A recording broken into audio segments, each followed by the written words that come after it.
Assalamualaikum warahmatullahi wabarakatuh. Perkenalkan, nama saya Ajliadi dari Prodi Pendidikan Bahasa Inggris Universitas Sulawesi Barat, kelas A, angkatan 2023. Nah, di sini saya akan menjelaskan beberapa materi dari wawasan sosial budaya dengan tema keragaman, perbedaan dan keragaman. Nah, di sini saya menggunakan PowerPoint, jadi beberapa kali mungkin saya akan menoleh ke arah PowerPoint saya. Oke, saya mulai dari pengertian keragaman. Berkeragaman secara definisi atau dalam Kamus Besar Bahasa Indonesia itu artinya berarti perbedaan dari suatu jenis, warna atau corak dari sesuatu itu. Nah, itu yang disebut sebagai keragaman. Nah, kemudian yang kedua, pengertian kesederajatan. Kesederajatan itu disebut sebagai sebuah tingkatan dari tingkatan dari sesuatu, misalnya dari derajat, pangkat atau dan lain-lain. Nah, kesederajatan itu bisa berupa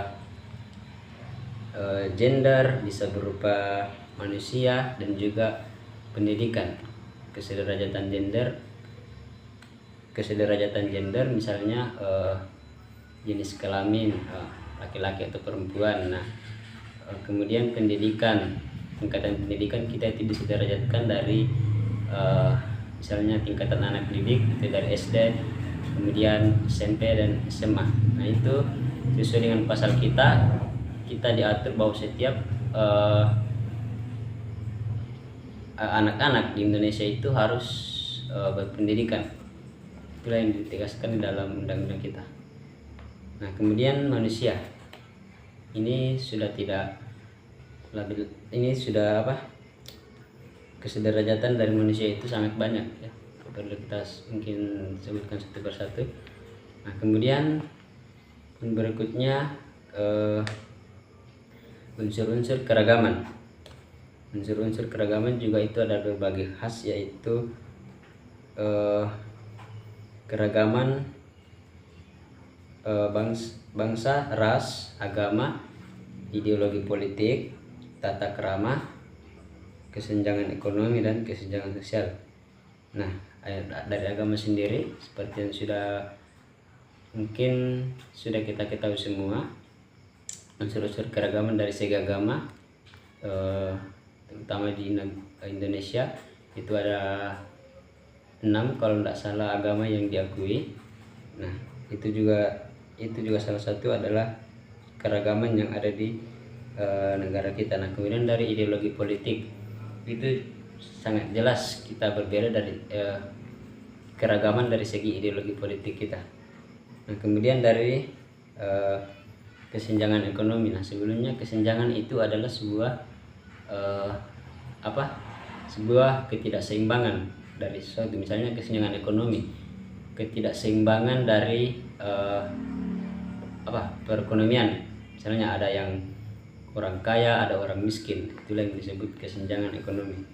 Kemudian kesenjangan sosial, ya, ini sama juga perbedaan dari misalnya perbedaan dari makhluk manusia, baik itu sosial maupun individu. Nah, kemudian poin terakhir, proses terbentuknya keragaman dan faktor penyebabnya. Nah, sini ada beberapa faktor lagi, ada beberapa proses. Yang pertama itu adalah dari keadaan geografis di negara kita. Nah, ini menyebabkan sebuah proses terbentuknya keragaman. Sebagai contoh, misalnya di Indonesia itu mempunyai banyak suku. Nah, itulah. Nah, kemudian poin kedua, pengaruh kebudayaan asing. Nah, ini yang lebih sangat berdampak ya menurut saya. Kebudayaan asing yang masuk di negara kita setelah kita dijajah itu memberikan dampak bagi keragaman kita sendiri. Nah, kemudian perbedaan kondisi iklim. Nah, setiap daerah di Indonesia itu mempunyai perbedaan kondisi iklim. Nah, itu perbedaan kondisi iklim, misalnya dari Sulawesi di Jawa itu kondisi iklimnya sangat berbeda. Nah, itu juga perbedaan sangat berbeda. Nah, itu juga disebut sebagai proses terbentuknya keragaman dan perbedaan di negara kita sendiri misalnya. Nah, mungkin sekian itu saja yang dapat saya jelaskan pada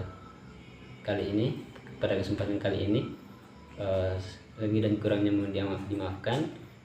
Saya akhiri. Wabillahi taufiq wal hidayah. Wassalamualaikum warahmatullahi wabarakatuh.